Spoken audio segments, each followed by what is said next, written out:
On va commencer. Bienvenue à tous. Donc, nous sommes ici aujourd'hui pour vous présenter le label hygiène et sécurité qui a été mis en place dans le cadre du plan de relance par la région et par l'intermédiaire donc de Visite Bruxelles. L'agenda du jour, donc Laurence va nous faire une petite intro de Bed Bruxelles, puisque cette session est organisée en collaboration avec Bed Bruxelles aujourd'hui.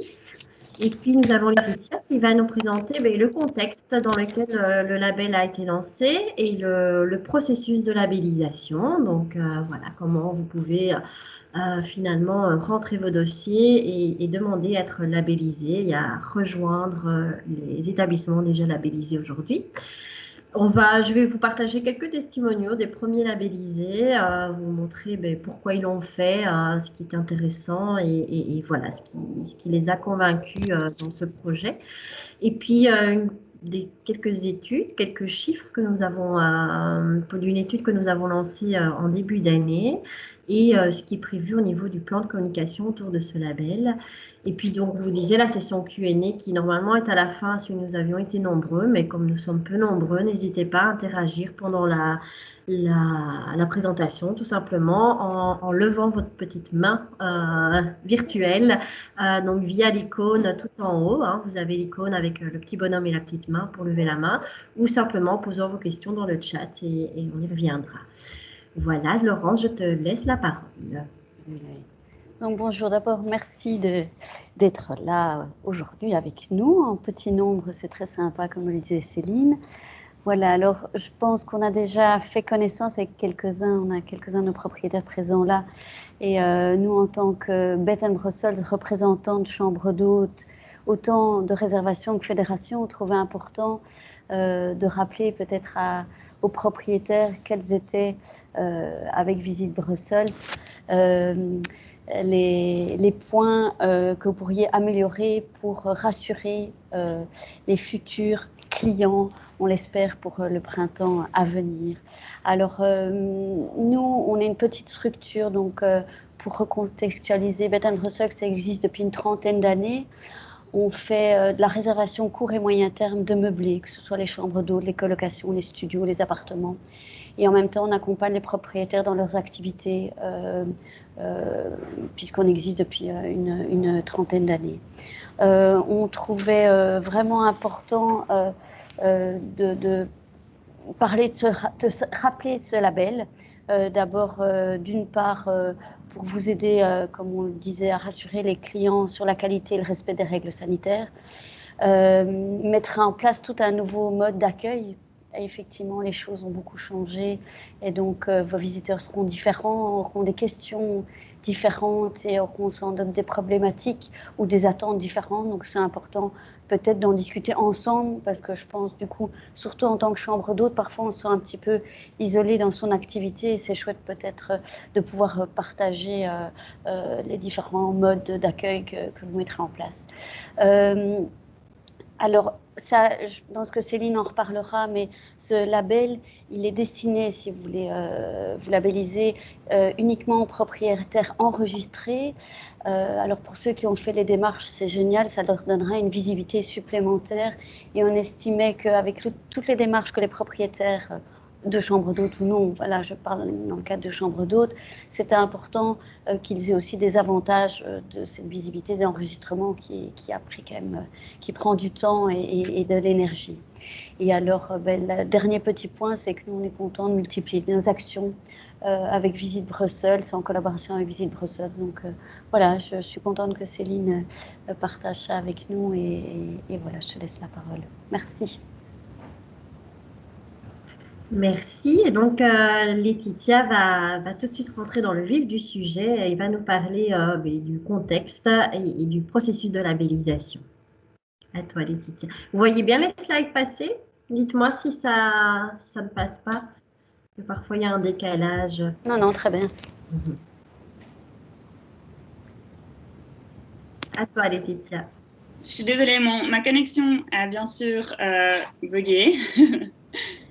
Oups, Est-ce que vous m'entendez? Oui, tout à fait. Ah, super.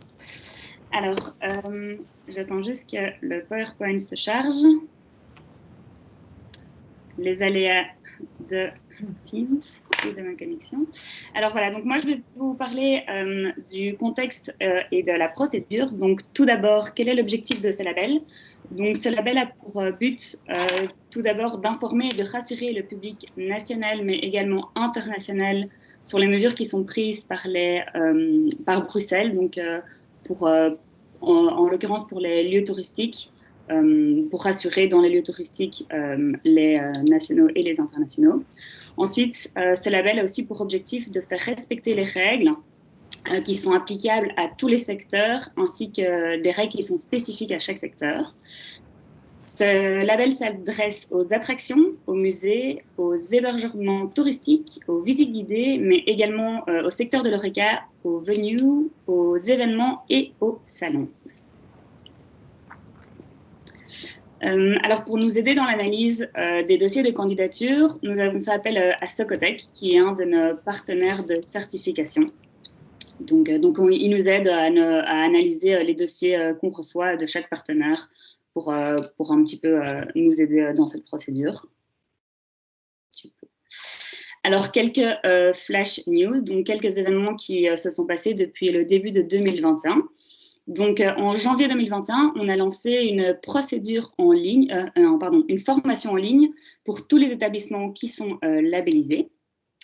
En février 2021, le commissariat coronavirus du gouvernement fédéral a donc validé le plan de protection sous Covid-19 de la région.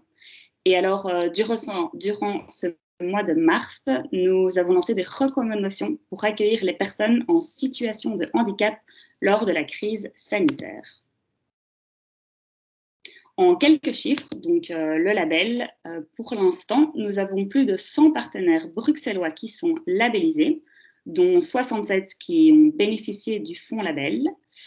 Nous avons actuellement 41 établissements qui ont participé à la formation et 180 inscrits, dont 68 sont déjà diplômés, donc c'est-à-dire 68 apprenants qui ont terminé entièrement la formation. Tu peux peut-être expliquer un petit peu comment la formation se déroule? Alors, la formation, donc vous avez accès à une plateforme en ligne. Une fois que votre établissement est labellisé, vous avez accès à la plateforme et c'est toute une série de vidéos que vous devez suivre à votre rythme et vous devez répondre à certaines questions, donc un petit QCM en ligne, assez facile, assez simple. Et une fois que vous avez répondu correctement à tous ces QCM, vous recevez un petit certificat qui permet d'attester que vous avez bien suivi cette formation en ligne. Donc, c'est assez accessible à tout le monde. Il faut simplement avoir une tablette, un téléphone ou alors un ordinateur. Et elle prend plus ou moins, si vous la faites en un coup, 45 minutes. Et est-ce que vous pouvez nous inviter après ce meeting? Alors, à la formation? Oui. Alors, pour pouvoir avoir accès à la formation, il faut que votre établissement soit labellisé. Ah oui. Et une fois que votre établissement est labellisé, on peut vous donner accès à cette formation. OK. Et alors, elle est dans les 3 langues, en néerlandais, en anglais et en français. C'est bien ça. Et Stine, ce qui est intéressant avec cette formation, Stine, c'est que c'est surtout pour les employés aussi, parce que comme tu représentes une auberge, pour les employés, c'est très intéressant. Et dans ce cas-là, ça a un avantage autant pour l'établissement qui se fait labelliser, puisque voilà, ça vous permet de bénéficier du label, mais également pour l'employé qui devient l'apprenant, puisque comme il reçoit un diplôme, un diplôme à la fin, ben, c'est un outil aussi pour lui, pour son futur, pour pouvoir finalement, dans ces cas d'une recherche d'emploi éventuelle par après, ben, montrer qu'il a fait cette petite formation. Oui. Et donc, on l'a développé avec Horeca Format. Donc, on s'est vraiment bien entouré pour voilà, que ce soit bien organisé, bien fait et que la thématique soit bien amenée. Alors, le moment qu'on a le label, c'est accessible pour tous les collègues? Pour tous les collègues, tout à fait. OK, très bien, merci. Ensuite, nous avons également eu l'opportunité de voir notre label dans différents articles de journaux, donc comme Le Soir, Le Brosse, la DH, l'Écho. Donc ça, en effet, ces articles sont sortis quand le protocole a été validé par le gouvernement coronavirus, enfin, comment on appelle ça, je ne sais plus le nom maintenant. Le commissariat coronavirus, pardon. Donc, au mois de février, lorsque le protocole a été validé, c'est vrai que nous avons eu quelques articles qui ont permis à la mise en avant du label, mais je viendrai plus tard dans la présentation avec un plan de communication aussi qui sera fait autour de ce label. Alors, comment obtenir ce label? Donc, c'est très simple. Tout d'abord, comme Laurence l'a bien dit, il l'a bien précisé, il faut être officiellement enregistré à la région de Bruxelles-Capitale si votre établissement se trouve dans la région de Bruxelles-Capitale. Ensuite, vous devez respecter des mesures et des règles minimales qui sont basées sur un protocole et qui sont spécifiques à chaque secteur pour assurer la sécurité au niveau des contacts et également pour protéger la santé des clients. Ensuite, il faut savoir que cette application est complètement gratuite. Elle est payée par la région. Pour pouvoir avoir ce label, il faut remplir tout un nombre de dossiers, de documents qui ensuite devront être envoyés à Socotec. Alors, pour faciliter l'application, il y a des templates et des exemples des documents qu'il faut remplir, donc c'est assez simple. Une fois que votre dossier est bien consolidé, il faut l'envoyer à l'adresse suivante, donc label.visite.brussels@socotec.com et mettre label@visite.brussels en copie. Une fois que le dossier est envoyé, il sera analysé par Socotec qui va ensuite le valider et alors vous recevrez un certificat et du matériel tel que des badges et des stickers.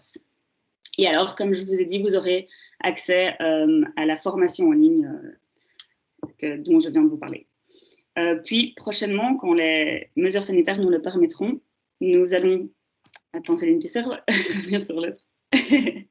Nous allons procéder à un audit aléatoire dans chaque établissement qui sont labellisés pour vérifier que toutes les mesures sont bien respectées dans les établissements.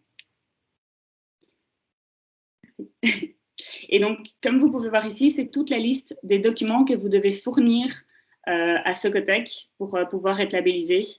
Je ne vais pas vous les énumérer ici, mais toute la liste de ces documents se retrouve sur le site Visite Bruxelles et vous pourrez le regarder à votre aise. Et si jamais vous avez quelconque difficulté ou si vous ne savez pas très bien de quel document il s'agit, vous ne devez pas hésiter à nous envoyer un mail sur les deux adresses qu'il y avait auparavant.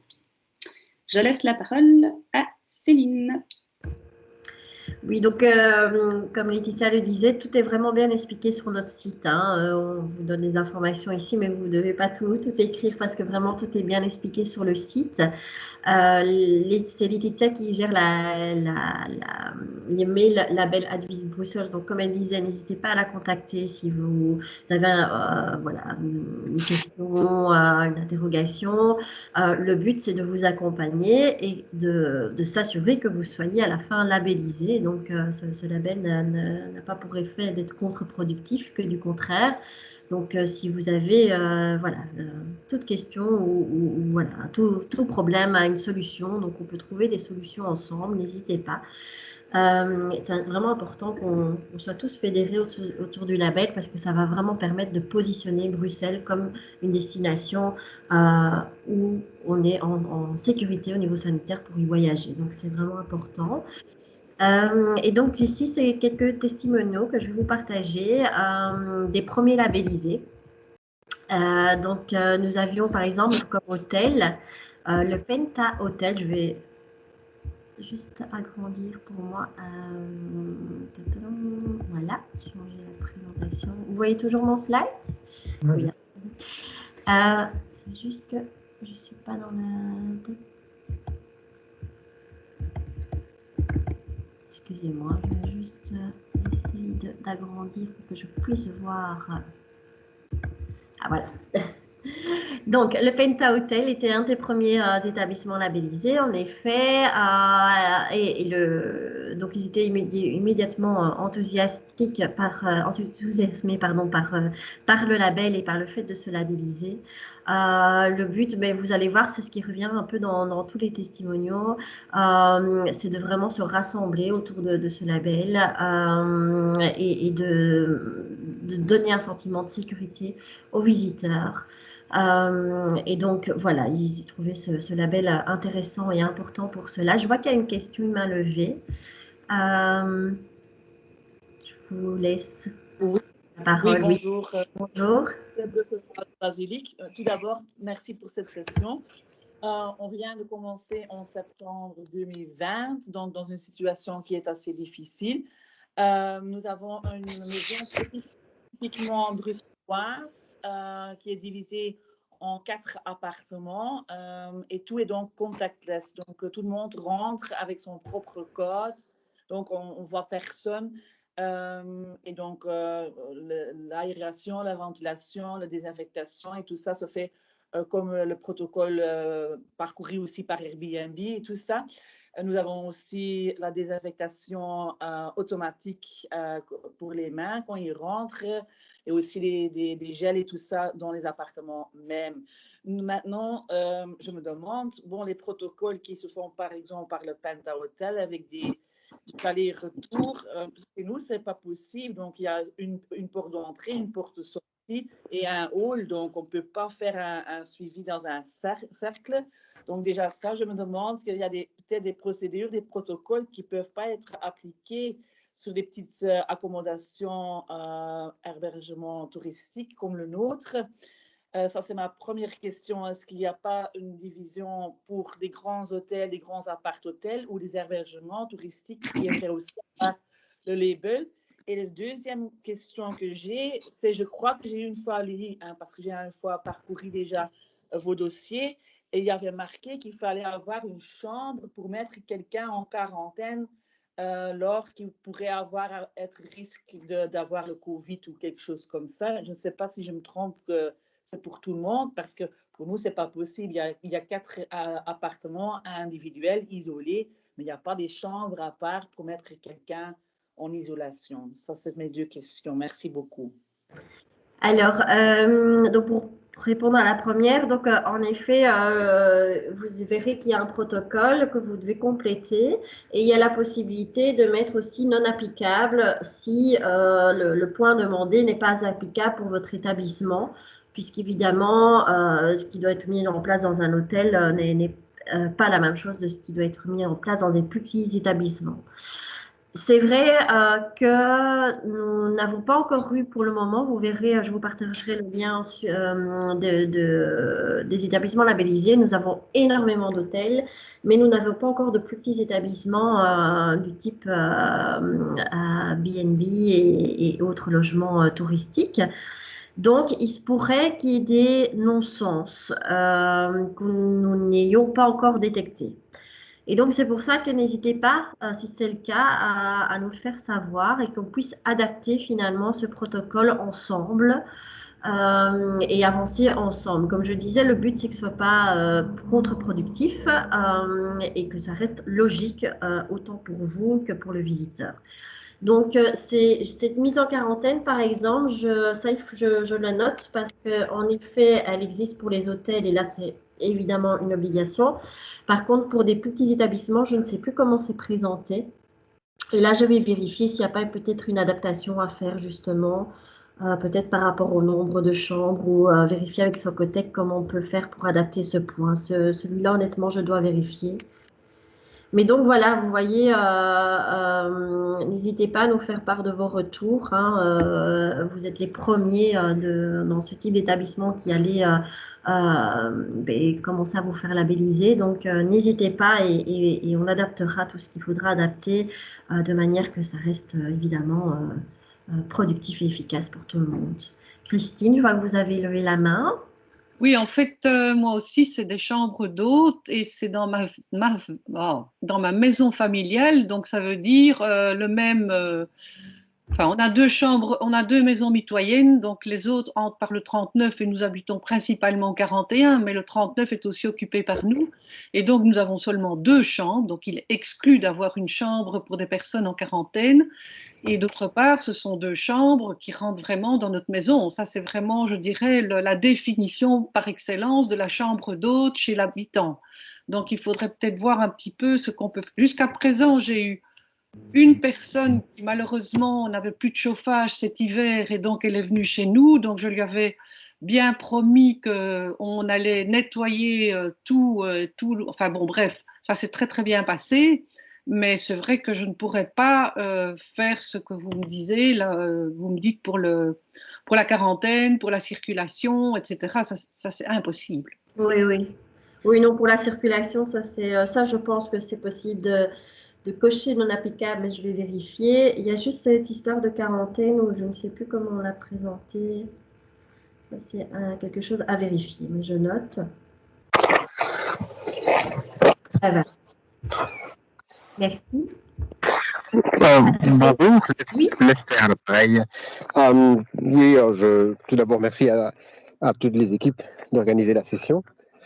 Je pense que ça serait peut-être aussi intéressant, parce que je suis dans la même situation que la dame précédente. Donc nous sommes aussi une chambre d'hôte enregistrée avec 2 chambres. Et dans notre maison unifamiliale, maison typiquement bruxelloise, donc avec hall d'entrée et les chambres aux étages. Et je me posais la question s'il n'y aurait peut-être pas une opportunité que Bed & Brussels fasse peut-être ou présente un peu leur expérience de chambre d'hôte à la région pour déjà peut-être définir une procédure qui serait plus applicable aux chambres d'hôtes. Au lieu de faire qu'on appelle des retours via les formulaires de chacun, peut-être il y a peut-être des éléments plus généraux qui sont applicables aux chambres d'hôtes que Bed & Brussels pourrait déjà donner à la région pour adapter les formulaires. Oui, Laurence, tu lèves ta main, donc je te laisse. Non, effectivement, je m'étais dit pendant toutes les questions qu'effectivement on pourrait repasser en revue tout le document et peut-être nous-mêmes d'abord faire nos remarques, soit via toi, soit directement là où tu nous dis d'aller. Et déjà, parce qu'on connaît bien la situation, effectivement, il y a plein de choses qui ne sont pas du tout applicables dans une chambre d'hôte que dans un hôtel, c'est clair. Oui. Et donc, ça avait déjà un peu démotivé certains propriétaires de chambres d'hôtes.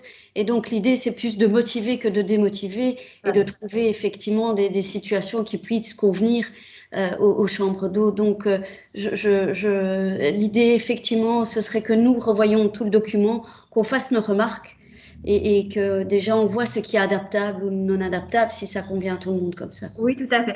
Mais donc, c'est via nous. Hein. C'est vraiment Visit Bruxelles qui a la gestion de ce label.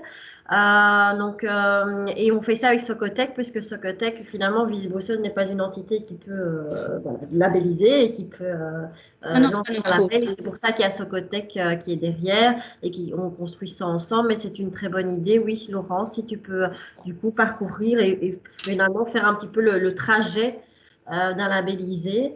Et relever toutes les anomalies, je dirais, ou en tout cas les points d'amélioration. Qui ne sont pas applicables, oui, tout à fait. Voilà. Oui, tout à fait. Donc, tout à fait, je pense que de choses qui ne sont peut-être pas applicables ou alors proposer des alternatives. Oui, tout à fait. Tout à fait. Très bonne idée, merci. Xavier? Oh, ben non, pardon. Non. Oui, bonjour. Voilà, moi, malheureusement, j'ai seulement appris pour cette réunion hier. Donc, moi, j'ai une réunion qui commence dans 1 minute. J'ai remarqué que c'était enregistré au début. Comment peut-on, est-ce qu'on pourra avoir accès à cet échange par la suite? Parce que moi, je vais devoir vous quitter, malheureusement. Oui, donc Laurence, vous allez le mettre sur votre site, c'est ça, l'accès propriétaire du site? Voilà, tout à fait. Et on renverra l'accès. Mais donc, on avait envoyé hier via un newsletter. Et donc, je ferai la même chose. On enverra l'enregistrement, le lien via une Ok, newsletter. super.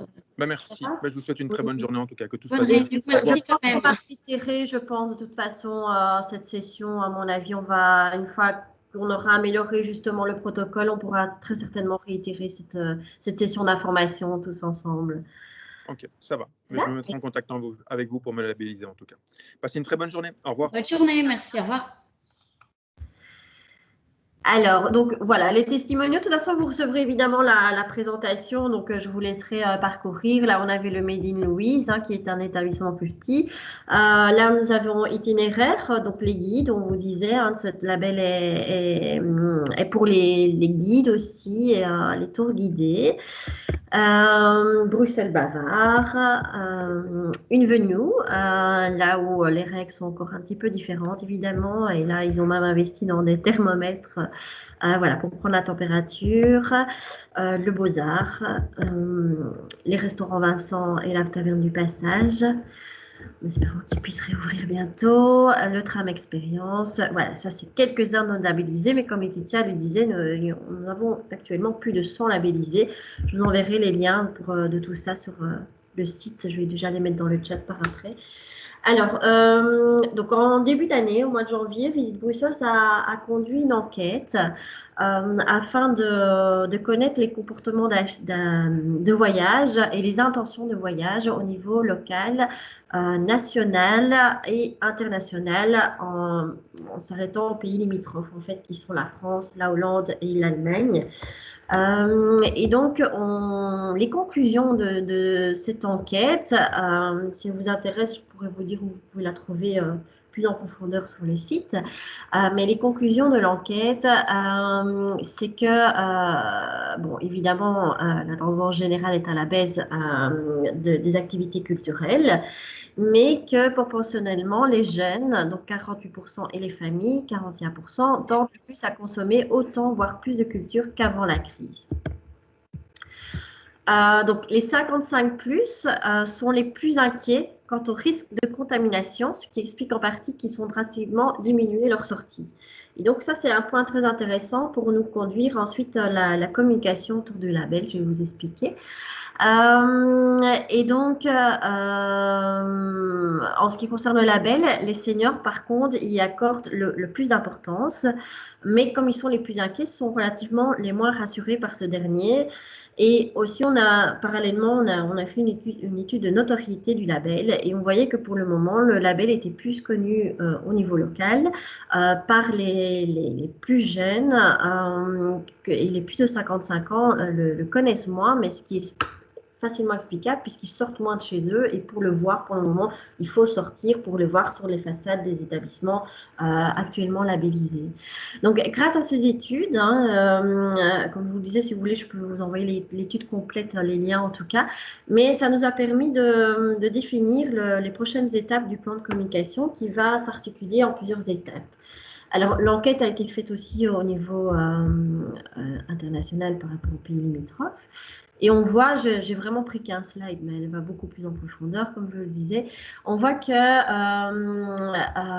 par pays, le classement des destinations, la perception en tout cas des destinations les plus sûres selon l'origine des répondants. Et on voit que pour les Allemands, Bruxelles est en 5e position, ce qui est pas mal. Pour la France, on est en 10e position, ce qui n'est pas terrible par contre. Les Pays-Bas en 7e position, et donc en total, on est en moyenne en 6e position. Il faut savoir que Bruxelles a eu une presse assez négative, hein. Je ne sais pas si vous vous souvenez de cette histoire, mais c'est vrai qu'au début, au niveau des comptages, des contaminations et des décès, Bruxelles comptait, la Belgique comptait ces contaminations différemment que les autres pays. Ce qui faisait que, puisque chaque personne malade était repris dans le comptage Covid, alors qu'elle n'était peut-être pas malade du Covid ou pas décédée du Covid à ce moment-là. Et donc, ça faussait fortement les chiffres. Et Bruxelles, du coup, était vue comme une destination plus à risque, ce qui a évidemment été assez négatif pour l'image de la destination de la Belgique et de Bruxelles. Donc, il y a vraiment un travail à faire par rapport à cela, et c'est le but aussi du label, c'est de positionner Bruxelles comme une destination sûre pour venir voyager, pour revenir organiser des congrès, des événements. Et là, au plus on aura de partenaires fédérés autour de ce label, au plus on pourra imposer Bruxelles comme une destination sûre. Donc, vous voyez, on a vraiment repéré dans l'enquête que les plus de 55 ans sont les plus inquiets et en même temps ont besoin de connaître le plus le label. Et donc, ça va être la première phase de communication qui devrait partir donc mi-avril ou en mai, selon les annonces gouvernementales. Hein. Ça ne sert à rien de la lancer si jamais le lockdown et le confinement se durcit. Mais on est prêt à appuyer sur le bouton et de lancer la communication dès que, par contre, le confinement se radoucit et les mesures voilà, se radoucissent et les rouvertures sont annoncées. Et donc, la première phase de communication sera évidemment sur le local et le national et les plus de 55 ans. Et donc, nous allons notamment, dans le plan de communication, prévoir des communiqués, des éditoriaux dans des magazines comme Top Santé, comme Femmes d'aujourd'hui, comme Libelle en Flandre, je crois que c'est comme ça s'appelle. Voilà, donc nous avons toute une série de magazines que nous allons activer pour des articles sur le label. Donc ça, c'est au niveau national. Nous allons également aussi travailler sur le online et donc nous sommes en train de faire une vidéo qui pourra être partagée online pour justement expliquer ce qu'est le label, ce que ça représente pour le visiteur et pourquoi si il se rend dans un établissement labellisé, que ce soit un logement ou le musée, il peut vraiment avoir un sentiment de sécurité par rapport aux mesures d'hygiène qui sont mises en place. Donc ces vidéos, on aura deux variantes. Celle que vous pouvez utiliser si vous êtes, je parle par exemple pour l'auberge de jeunesse, si vous avez des écrans à la réception, vous pourrez faire tourner cette vidéo à destination de vos clients qui se rendent dans l'établissement. Mais vous pouvez aussi, nous aurons une autre version vidéo que nous allons nous-mêmes utiliser sur nos réseaux sociaux pour faire des campagnes payantes, hein, toujours en ciblant les plus de 55 ans en priorité. Mais donc, vous pourrez aussi utiliser cette vidéo pour vous-même communiquer sur vos réseaux sociaux et mettre en avant le fait que votre établissement est labellisé. Donc, ça, c'est vraiment la toute première phase. Cette enquête que nous avons faite, nous allons la reproduire 3 fois par an. Donc, nous allons en refaire une cet été et une en fin d'année également. Pourquoi? Parce que le momentum où on fait l'enquête est vraiment change la donne. C'est-à-dire que si nous sommes dans un moment où nous sommes de nouveau en confinement, où les cas augmentent, etc., évidemment, les chiffres vont être autres que si nous sommes dans une période de déconfinement où les chiffres sont à la baisse et le positivisme revient et ressort. Et donc, c'est important pour nous de pouvoir relancer la même enquête à différents moments et de voir les différences finalement, parce qu'il faut se dire qu'on n'a pas d'année de référence. Cette crise, elle est nouvelle, elle est mondiale. On a déjà eu des crises, mais jamais une crise mondiale de cette ampleur.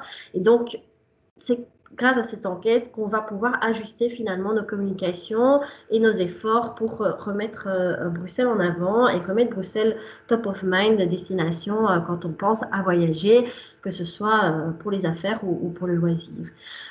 Donc au début, la communication elle va être plutôt sur le public local, national, loisir. Après, nous allons l'étendre sur ces pays, hein, notamment sur la France, où là, on doit vraiment augmenter la perception de Bruxelles comme une ville où il fait bon de voyager et où les mesures d'hygiène sont assez sécures. Et donc, et puis par la suite, nous allons évidemment lancer des campagnes plutôt B2B. Une fois que les congrès sont de nouveau autorisés, les go-congrès, là, nous allons lancer une campagne sur tout ce qui est agence, organisation de congrès à l'étranger. Et donc, nous allons encore ajuster la campagne.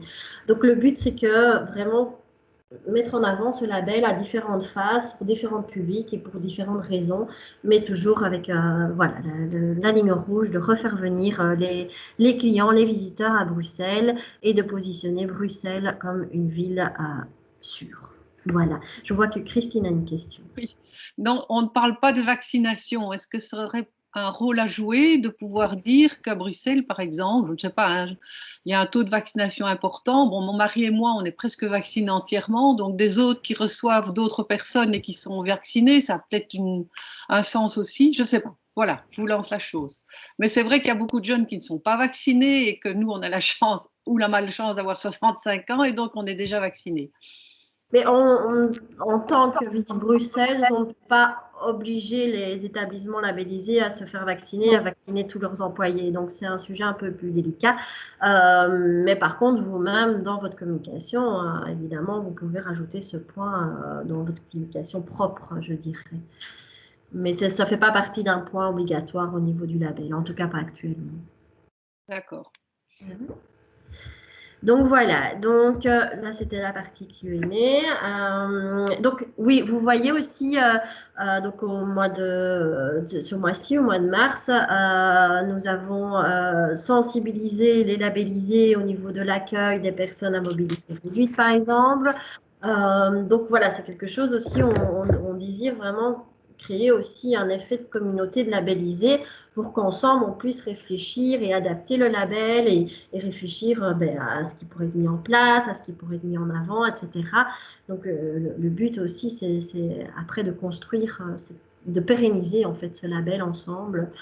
Dans la longévité, puisque évidemment, c'est pour ça qu'on n'avait pas mentionné le mot Covid dans le nom du label. Le but, c'est que le label perdure au-delà de la crise actuelle.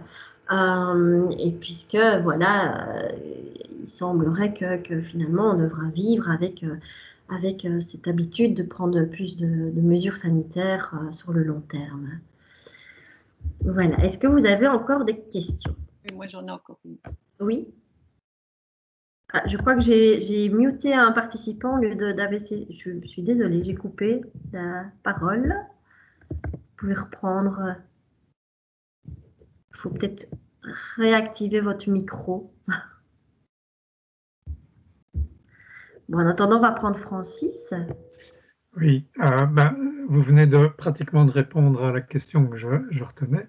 C'est, oui, un label, ça doit durer dans le temps. Le Covid, on espère que ça ne va pas durer dans le temps.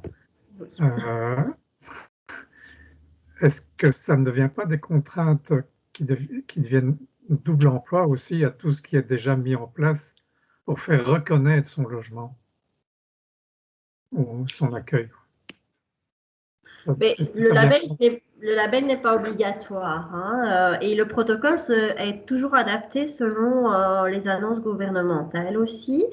Et donc, nous n'imposons pas plus de règles que ce qui n'est imposé par le gouvernement.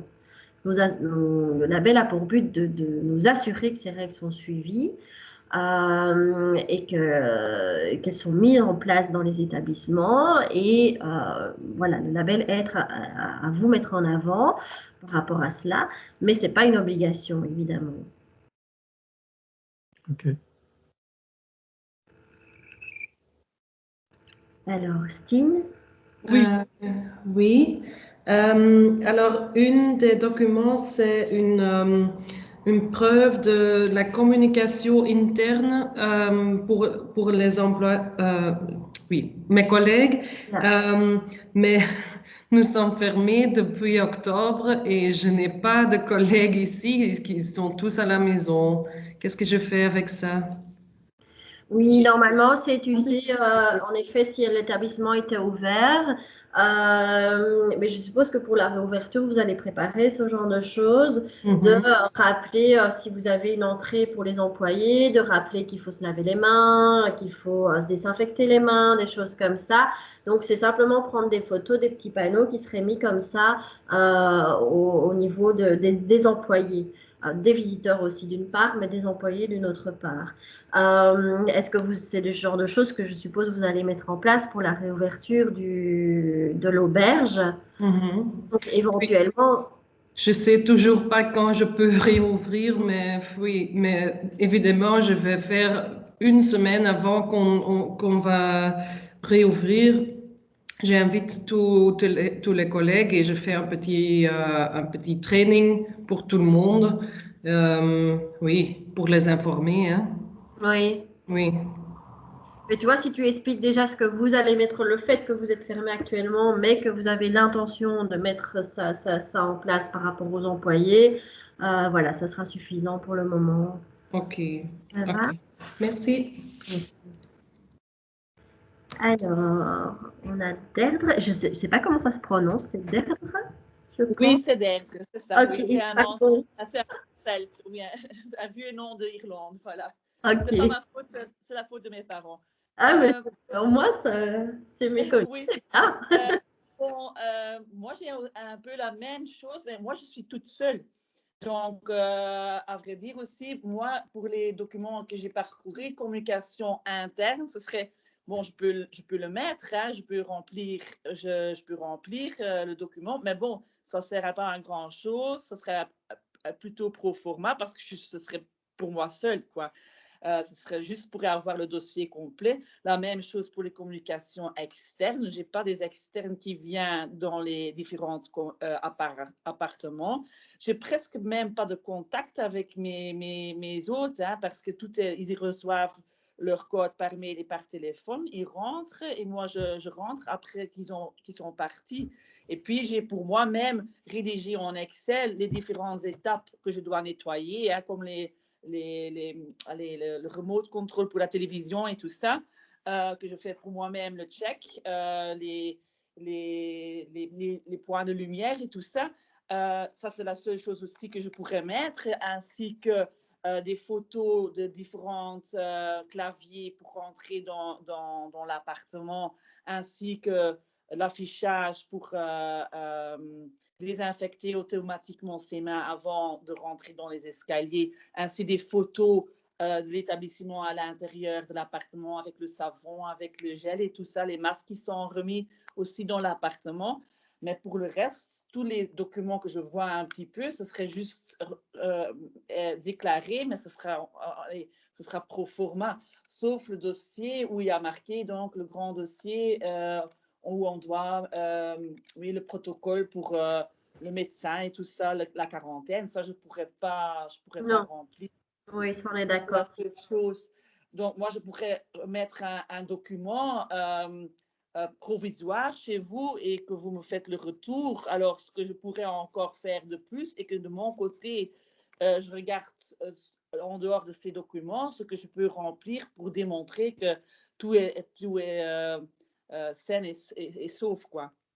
Oui, mais on en revient toujours au même, c'est qu'en effet, voilà, on va adapter tout ce protocole pour les établissements comme les vôtres. Et je pense que, voilà, Laurence a suggéré de parcourir ces documents et de nous faire part de ses recommandations. Je pense que c'est vraiment le next step ici. Pour Steen, je pense que ça c'est un peu différent. Je pense que toi, tu peux tout à fait déjà te lancer pour l'auberge. Mais pour les plus petits établissements, oui, on va vraiment travailler du coup avec Laurence et mettre le protocole, ajuster le protocole pour vos établissements. Je pense que ça donc, pour le moment, ça n'a pas de sens que je commence déjà à remplir des dossiers et de vous envoyer en fait. Non, parce que ça peut aller vite. Hein. Oui, ça peut aller vite. Donc, si Laurence, on va faire un calendrier avec Laurence. Voilà, pour avancer et ça peut aller assez vite. Ce que je propose, Laurence, si c'est OK pour toi. Elle est encore là, Laurence? Oui, je suis là. Dis-nous quand tu pourras nous renvoyer tes recommandations au mieux pour toi. Oui, j'essaye de faire ça pour début de la semaine prochaine. Oui, c'est ça. Et alors, du coup... je ne sais pas où ça doit être validé chez vous. Et puis après... c'est par Socotec surtout. Hein. Donc, nous, après, c'est avec Socotec qu'on doit avoir ça. Donc, si tu nous envoies ça, disons, pour au milieu de la semaine prochaine, allez, je dirais le temps qu'on puisse nous-mêmes voir avec Socotec. Donc, on sera là. On va se laisser aussi une semaine et je pense que le 19 avril, mais on vous informera par mail. À mon avis, la semaine du 19 avril, en tout cas, je vais dire la semaine. Pour alléger le protocole, effectivement, par rapport à des hébergements. De toute façon, il y a beaucoup moins de passages aussi dans des chambres d'hôtes que dans des hôtels de grande capacité. Donc, effectivement, les consignes doivent être allégées, parce que sinon, c'est pas gérable, effectivement, pour des propriétaires de meublés de tourisme. Donc, à mon avis, donc, dès que nous, on est prêt avec ce protocole révisé, on vous envoie un mail pour vous en informer. Comme ça, voilà, à la limite, vous serez les premiers, du coup, à rentrer dans le processus. Et alors, à ce moment-là, n'hésitez pas encore de nous faire part de vos retours. Et on voit pour lancer à plus grande échelle après. Voilà, c'est pas plus mal de commencer petit, d'ajuster ça tous ensemble. Et parce que je pense que certains propriétaires se sont... Ah pardon. Certains propriétaires aussi ont été un peu démotivés par le contexte plutôt hôtelier de ces consignes et donc se sont dit c'est pas du tout adapté pour nous. Et je pense que peut-être qu'en l'adaptant, d'autres propriétaires seront plus enclins à essayer de se labelliser parce que comme tu dis, l'idée c'est plutôt d'inviter le plus de propriétaires possible à le faire. C'est ça, hein, voilà. Ok, top. Non, j'entends bien. Hein, Laurence, est-ce que, laisse-moi ici à l'appareil, est-ce qu'on peut peut-être aussi, on va dire, pour respecter votre calendrier, peut-être d'ici vendredi, vous envoyer peut-être nos commentaires ou nos idées par rapport à ça? Avec grand plaisir. Ah oui, oui, oui. C'est un travail d'équipe. Hein. Nous, on va relever, mais c'est vrai qu'au plus, nous, on a d'informations de votre part, ce serait intéressant de les avoir, effectivement. Oui, tout à fait. Christine, vous vouliez dire quelque chose? Je voulais rejoindre, je sais pas, vous n'avez pas vu que j'avais levé ma main, je voulais dire la même chose que le monsieur juste précédent. Et je voulais aussi abonder dans le sens de Francis Oarichet parce que c'est vrai que nous avons, entre guillemets, suivi tout le dossier de réglementation il y a quelque temps et c'était déjà très ardu et assez hard pour que nous puissions mettre notre maison familiale, j'insiste très fort là-dessus, l'accueil dans une maison familiale est totalement différent de l'accueil dans un hôtel et heureusement parce que comme ça on est tout à fait complémentaires, mais il faut garder notre spécificité pour ne pas passer à des réglementations tellement hard que finalement on va en perdre dans la convivialité, la chaleur humaine, l'accueil parce qu'effectivement moi je vois tout le temps mes hôtes. J'ai une sonnette, j'ouvre la porte et je leur donne d'ailleurs la clé, donc ils rentrent et ils sortent dans ma maison sans aucune fermeture de porte nulle part. Et donc je pense qu'à ce niveau-là, il y a quand même une chose à vraiment bien spécifier parce que sinon on va se retrouver. J'ai pas du tout envie. Comment? C'est pas la même chose. Mais non, c'est pas du tout la même chose et je crois que c'est très important aussi. Parce que je pense qu'il faut les hôtels, il faut les petits hôtels et il faut les chambres d'hôtes. Et je crois que les 3 ou les 4 sont parfaitement complémentaires. Tout à fait, oui. Et si, bon, enfin, moi, je n'ai pas vu votre questionnaire, etc. Donc, je ne sais pas dire exactement à quel endroit je trouve qu'il y a un problème, etc. Quand est-ce que nous allons pouvoir avoir... Je ne vous entends pas là. Voilà. Bon, je disais, excusez-moi, c'est parce que ma fille est là, je répondais vite à ma fille. Voilà. C'est simplement pour savoir si, par rapport au questionnaire, on pourrait déjà réagir pour que Laurence puisse effectivement avoir déjà quelques... Parce que si c'est pour le 19 avril, on est un peu short là. Hein. Oui, voilà, mais moi, je viens de mettre mon adresse mail là sur le chat. Et effectivement, disons, envoyez-nous pour la fin de la semaine, début de la semaine prochaine, vos remarques si c'est possible. Et puis en fonction de vos remarques, j'adapterai avec nos remarques aussi et que j'enverrai à Céline si ça convient à tout le monde. Quoi. Le questionnaire, on peut le voir maintenant. Nous pouvons le prendre connaissance? Oui, je vais envoyer un mail de suivi demain matin ou plus tard, parce que j'ai d'autres réunions cet après-midi. Mais demain matin ou plus tard, je vous envoie, ou Laetitia, tu peux peut-être t'occuper de ça? Envoyer un mail de suivi avec le lien vers le protocole et voilà, toutes les explications. Et donc là, vous trouverez le questionnaire en question.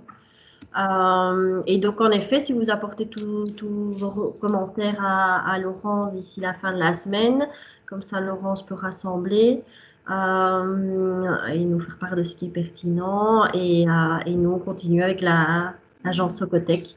Et disons que oui, pour la 3e semaine d'avril, on vous donne le go pour commencer avec un protocole adapté du coup. Laurence, vous voulez... Oui, je voulais juste effectivement confirmer quand même, Goyens disait que l'accueil chez nous est vraiment super important et qu'il faut vraiment éviter de passer tout ça. Il faut que le contact reste quand même primordial en chambre d'hôte. Malgré le Covid, etc., on est bien d'accord qu'il y a des règles à mettre en place qui seront différentes, mais s'il n'y a pas l'accueil, ben, la chambre d'hôte perd un peu de sa raison d'être, quoi. Donc c'est important Oui. que tout ça. Enfin, je pense que vous êtes d'accord sur. Oui, oui. Voilà, oui. Tine.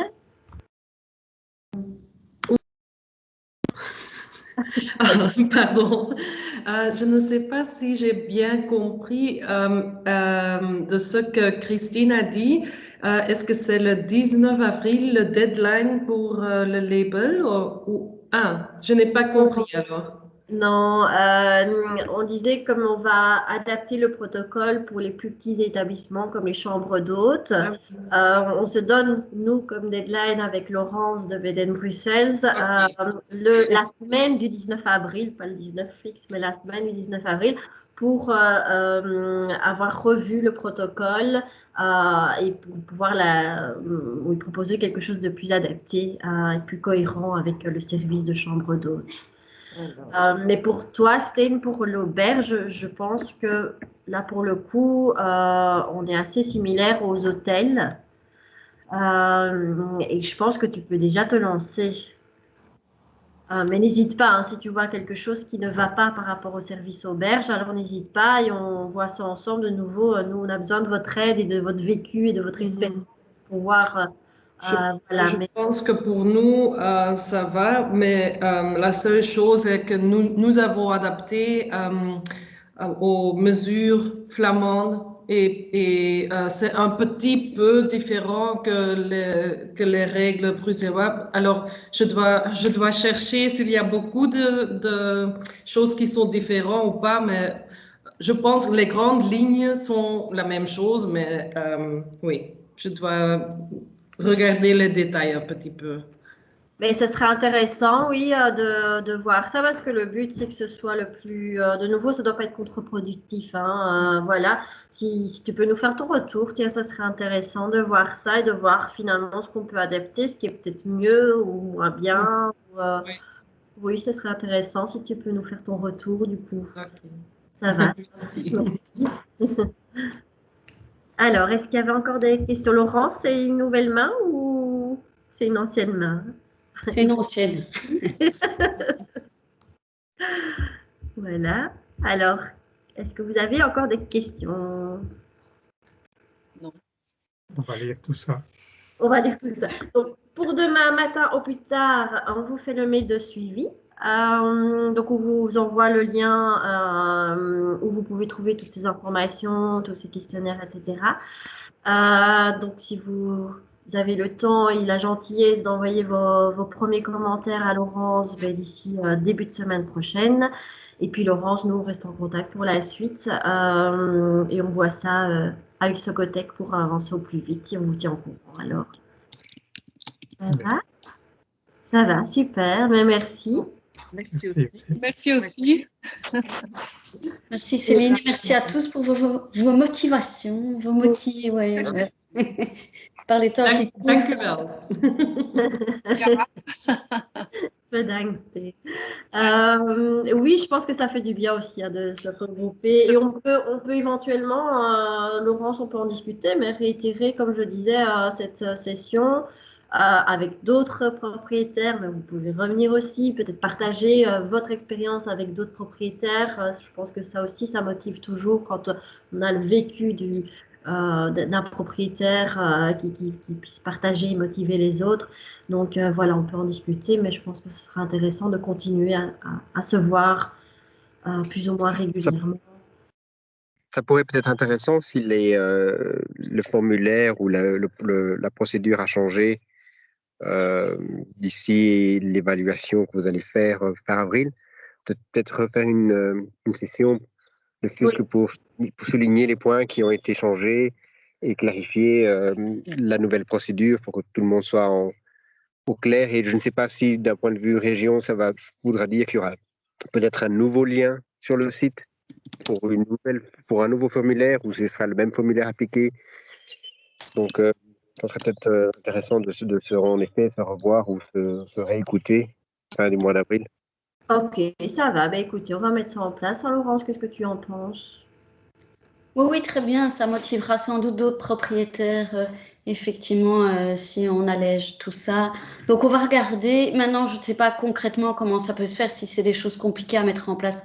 Après, ça, ce sera Visite Bruxelles, ou vous qui le direz. Mais en tout cas, on va tout faire en sorte pour que ce soit allégé le plus rapidement possible, puisque c'est maintenant qu'il faut le faire.